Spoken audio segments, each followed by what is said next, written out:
హరీష్ రావు గారు ఈ ప్రభుత్వం ఎన్ని రోజులు ఉంటుందో తెలియదు. ఆయన ఇంకొక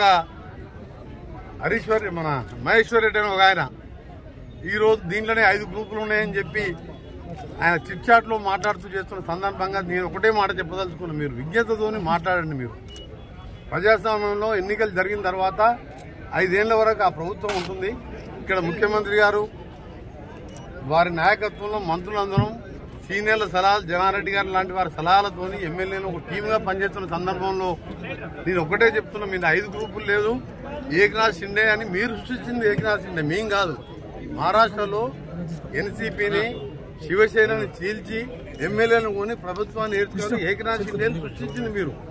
మా దగ్గర ముఖ్యమంత్రిగా రేవంత్ రెడ్డి గారు 5 ఏళ్ళు ఉంటారు. ఇంకా 5 ఏళ్ళు 10 ఏళ్ళు కూడా మేము కాంగ్రెస్ ప్రభుత్వం ఉంటుంది. మళ్ళా కూడా రేవంత్ రెడ్డి గారే ఉంటారు. నేను ఒకటే చెప్తాను, ఇంకా ప్రతిసారి నా పేరు కూడా వాడుతుంది మహేశ్వర్ రెడ్డి.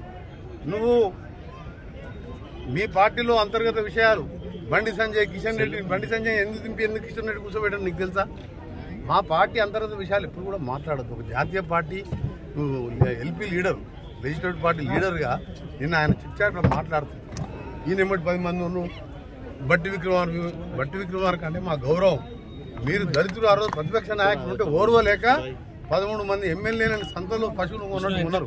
ఇవాళ మీ ఓరు కూడా వస్తున్నా కూడా మేము మాకున్న మెజార్టీతో ప్రజలకు మేము ఇచ్చిన హామీలు నెరవేర్చుకుని ముందుకు పోతున్నాం. అందుకనే చెప్తున్నాం. ఈరోజు మళ్ళీ ఎందుకు క్లారిఫై చేస్తున్నా అంటే గడికోసారి మీరు హరీష్ రావు గారు కానీ మహేశ్వర్ రెడ్డి గారు కానీ ఎవరైనా మాట్లాడే ముందు ఆలోచించుకొని మాట్లాడండి. జాతీయ పార్టీ ముఖ్యమంత్రిగా ఎమ్మెల్యేలు మా అధిష్టానం వర్గం ఎన్నుకున్న రేవంత్ రెడ్డి గారు మేమందరం టీమ్గా పనిచేస్తూ ప్రజల కోసం పనిచేస్తున్నాం. 100 ఏళ్ళు 10 ఏళ్లలో 100 ఏళ్ళ వెనుకకి తింటున్న ఈ తెలంగాణని ఇవాళ నల్గొండ జిల్లా, కృష్ణా, మహబూబ్నగర్, ఖమ్మం జిల్లాను ఎండబెట్టిన మీరు ఇవాళ 36 సీట్ల 33 సీట్లు ఇవాళ కాంగ్రెస్ 60-70 వేల మెజార్టీతో గెలిచినాం. ఇంకా కూడా మీకు జ్ఞానోదయం అవుతలేదా? అందుకనే కోమటిరెడ్డి వెంకరెడ్డి అనే పదం ఎప్పుడు కూడా తీసుకోవద్దు. నేను ఒక క్రమశిక్షణ కార్యకర్తని.